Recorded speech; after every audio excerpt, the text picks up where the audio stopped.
Hello everyone, welcome to my channel.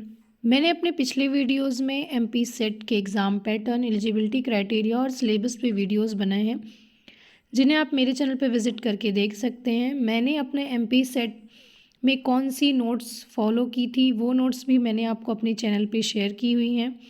ये आपको काफ़ी हेल्पफुल होने वाली हैं। और आज के इस वीडियो में मैं 2025 एमपी सेट का ऑफिशियल डिटेल्ड नोटिफिकेशन डिस्कस करने वाली हूँ, जो कि 15 अक्टूबर 2025 को रिलीज़ किया गया है। इसमें मेनली एग्ज़ाम की डेट बताई गई है, जो कि 11 जनवरी 2026 है, और ऑनलाइन फॉर्म भरने की जो डेट है वो 25 अक्टूबर 2025 से 20 नवंबर 2025 तक है। वीडियो को ज़्यादा लंबा नहीं बनाएंगे, सिर्फ काम की चीज़ें ही हम डिस्कस करेंगे। फर्स्ट ऑफ ऑल, इसमें ये बताया गया है कि अगर आपने MP slate set UGC net CSIR net कोई भी एग्ज़ाम क्वालिफाई किया है या उसका प्रमाण पत्र आपके पास है, तो आप दोबारा से इस एग्ज़ाम में अप्लाई नहीं कर सकते हैं। नहीं है प्रमाण पत्र, तभी आप आवेदन करें। इसके बाद कुछ महत्वपूर्ण तिथियां और उसके परीक्षा शुल्क दिए गए हैं, तो वो मैंने आपको जस्ट अभी बताया है कि फॉर्म फिलिंग की स्टार्टिंग डेट 25 अक्टूबर है और लास्ट डेट आपकी 20 नवंबर है। त्रुटि सुधार की जो डेट होती है, मिस्टेक करेक्शंस जी जो डेट्स होती हैं, वो आपकी 30 अक्टूबर से 22 नवंबर तक रहेगी। इसके बाद बताया गया है कि एग्ज़ाम फॉर्म की फ़ीस क्या है। तो अनुसूचित जाति, अनुसूचित जनजाति, अन्य पिछड़ा वर्ग, नॉन क्रीमी लेयर, ईडब्ल्यूएस, दिव्यांगजनों के लिए 250 रुपये है, और अन्य श्रेणियां मध्य प्रदेश की जो बाहर के आवेदक होंगे उनके लिए 500 रुपये होगी। त्रुटि सुधार के लिए 50 रुपये फ़ीस होगी। इसके बाद आप देख सकते हैं ये लेट फ़ीस है, फर्स्ट राउंड की और सेकेंड राउंड की लेट फ़ीस भी दी गई है। और एग्ज़ाम की डेट भी मैंने आपको बताई है, 11 जनवरी है 2026। इसके बाद हम एलिजिबिलिटी क्राइटेरिया को डिस्कस करते हैं, जो कि बहुत ज़्यादा इम्पॉर्टेंट है। सबसे पहले तो वो लोग आवेदन कर सकते हैं जो अपने मास्टर्स के फाइनल ईयर में हैं, अर्थात थर्ड या फोर्थ सेमेस्टर में हैं, और इनकी जो न्यूनतम प्रतिशत अंक हैं वो अलग अलग कैटेगरी के लिए अलग अलग हैं। जैसे अनारक्षित, सामान्य, अन्य पिछड़ा वर्ग, क्रीमी लेयर के लिए 55% अंक होने चाहिए। आरक्षित श्रेणी केवल मध्य प्रदेश, अनुसूचित जाति, अनुसूचित जनजाति, अन्य पिछड़ा वर्ग को छोड़कर। दिव्यांग अभ्यर्थियों के लिए 50% अंक होने चाहिए। इसके साथ ही जो अभ्यर्थी अपने अंतिम वर्ष में अध्ययनरत होते हैं और जिनका भी परिणाम घोषित नहीं हुआ है, वे इस परीक्षा में शामिल होने के लिए एलिजिबल होते हैं, लेकिन उनका रिज़ल्ट अगले 2 साल के अंदर ही उन लोगों को सबमिट करना होता है। अगर वो 50 और 55% से कम अपनी कैटेगरी वाइज में होंगे, तो उनका जो सर्टिफिकेट है वो रद्द कर दिया जाएगा और उन्हें प्राप्त नहीं होगा।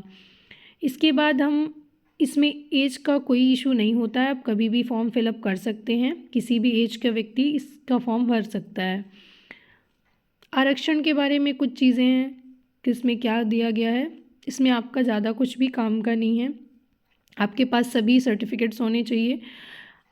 बाद में अगर कोई जानकारी आपकी गलत होती है तो आपका जो सर्टिफिकेट है वो रद्द कर दिया जाएगा। आप इसको डिटेल में देख सकते हैं। अब इसके बाद देखते हैं एग्ज़ाम का पैटर्न क्या होता है। मैंने आपको पहले भी वीडियोस में बताया है एग्ज़ाम का पैटर्न क्या होना चाहिए।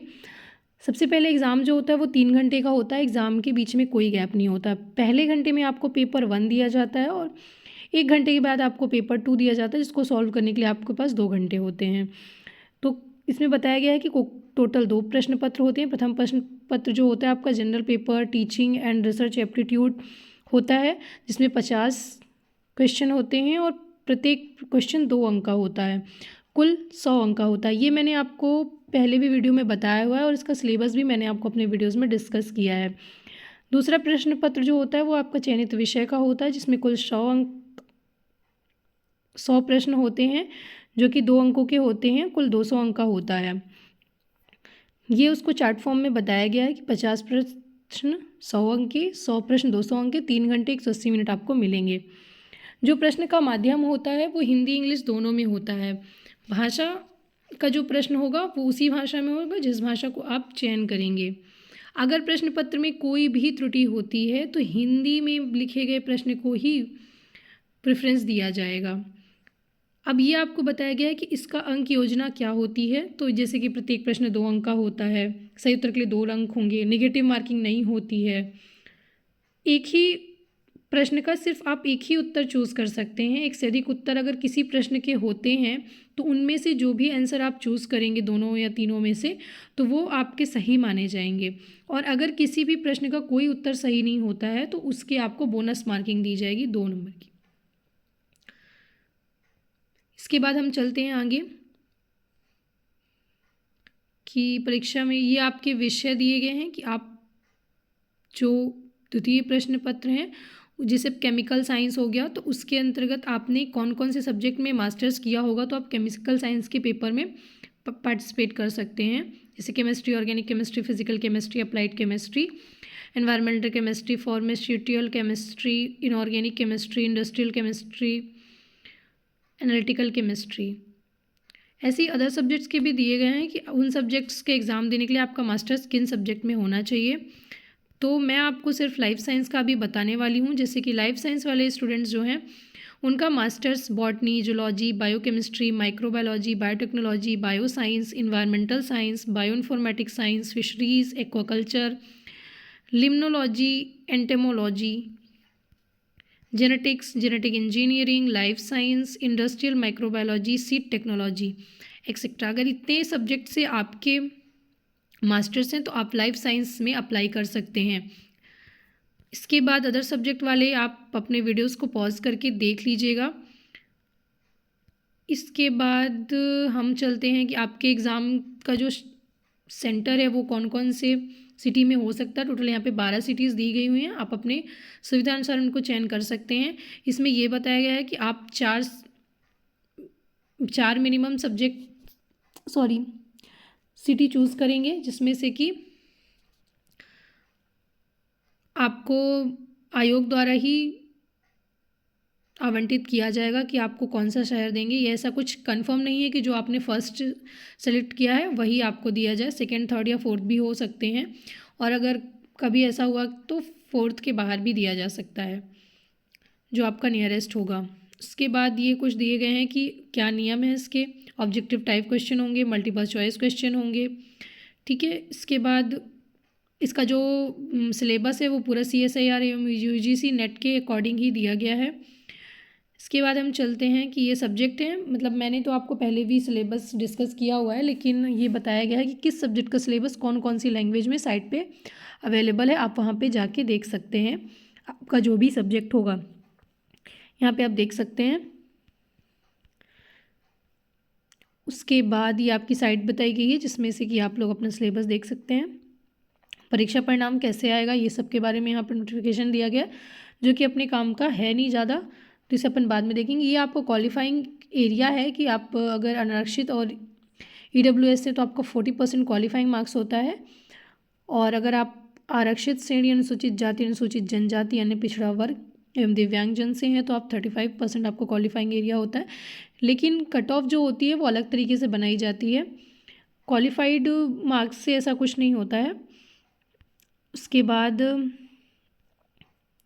यह आपका दिया हुआ है कि अगर आपको किसी क्वेश्चन पे डाउट होता है तो उसकी जो क्वेश्चन फीस होगी वो आपकी 150 होगी और 40 रुपये आपका पोर्टल चार्ज होगा।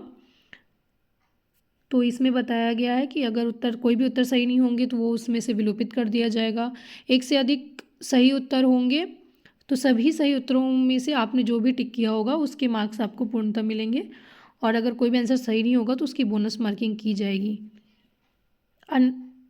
पात्रता प्रमाण पत्र, ये आपको प्रमाण पत्र के बारे में बताया गया है कि आपको ऑनलाइन दिया जाता है, इलेक्ट्रॉनिक सर्टिफिकेट होता है, और अगर आपकी कोई भी जानकारी गलत पाई जाती है तो वो आपका रद्द कर दिया जाएगा।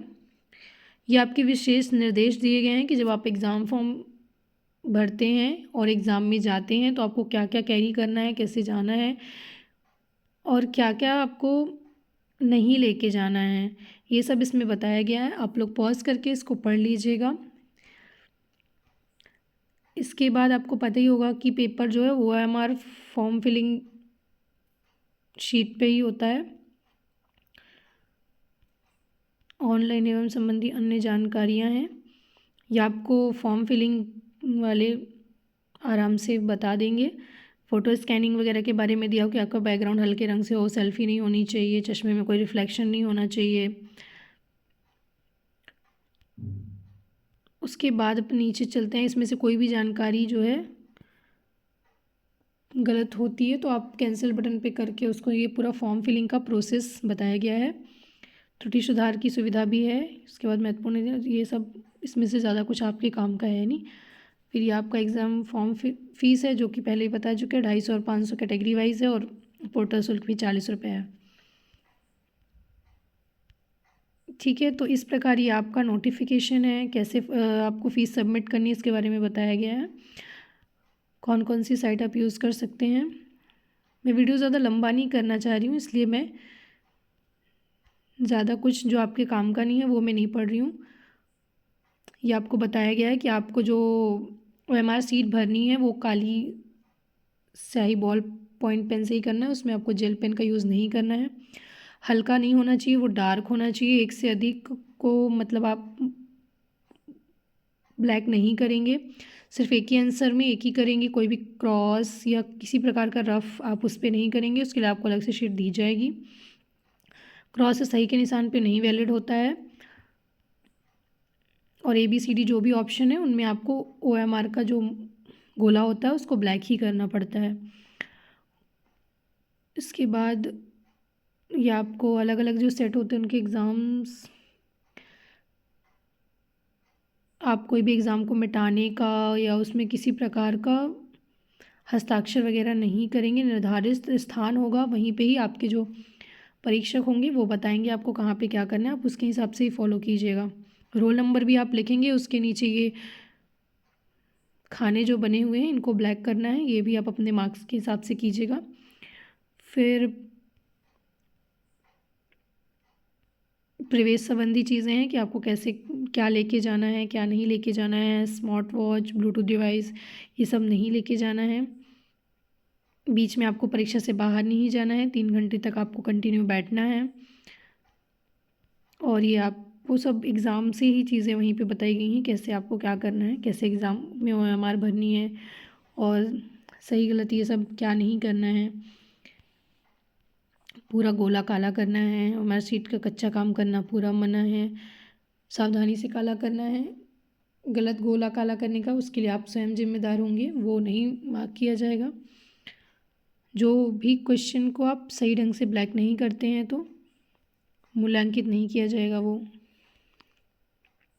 पेंसिल, वाइटनर, ETC का उपयोग नहीं करना है। कोई भी अनुचित साधन प्रकरण, ये सब आप समझ सकते हैं कि ये सब एग्ज़ाम में ले जाना बिल्कुल वर्जित होता है।